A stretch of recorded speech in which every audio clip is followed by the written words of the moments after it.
ಶಿವಾಜಿನಗರದಲ್ಲಿ ಅಧಿಕಾರಿಗಳ ಮೇಲೆ ಹಲ್ಲೆ ಕೇಸ್ ವಿಚಾರವಾಗಿ ಬಸವರಾಜ್ ಎಂಬಾತನನ್ನ ಅರೆಸ್ಟ್ ಮಾಡಲಾಗಿದೆ. ಶಿವಾಜಿನಗರದಲ್ಲಿ ಅಧಿಕಾರಿಗಳ ಮೇಲೆ ಹಲ್ಲೆ ಕೇಸ್ ವಿಚಾರವಾಗಿ ಹಲ್ಲೆ ನಡೆಸಿದ್ದ ಪ್ರಮುಖ ಆರೋಪಿ ಬಸವರಾಜ್ ಅರೆಸ್ಟ್ ಆಗಿದ್ದಾನೆ. ನಮ್ಮ ಕರ್ನಾಟಕ ಸೇನೆ ಬಸವರಾಜ್ ಪಡುಕೋಟೆ ಬಂಧನವಾಗಿರುವಂಥದ್ದು.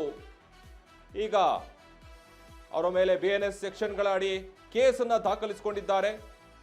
ಫುಟ್ಪಾತ್ ತೆರವು ಮಾಡ್ತಿದ್ದ ವೇಳೆ ಅಧಿಕಾರಿಗಳ ಮೇಲೆ ಹಲ್ಲೆಯನ್ನ ಮಾಡಿರುವಂತಹ ವಿಚಾರವಾಗಿ ಬಸವರಾಜ್ ಪಡುಕೋಟೆ ತಂಡದಿಂದ ನಡೆದಿದ್ದ ಹಲ್ಲೆ ಎನ್ನುವುದು ಸ್ಪಷ್ಟವಾಗಿ ಗೊತ್ತಾಗಿರೋದ್ರಿಂದ ಈಗ ಇವರಿಗೆ 11 ಜನರನ್ನ ಬಂಧಿಸಿರುವಂತಹ ಪೊಲೀಸರು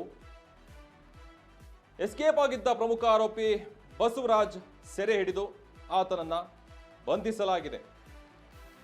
ಈಗ ಅವನ ಮೇಲೆ ಕೇಸ್ ಕೂಡ ದಾಖಲಿಸಿದ್ದಾರೆ.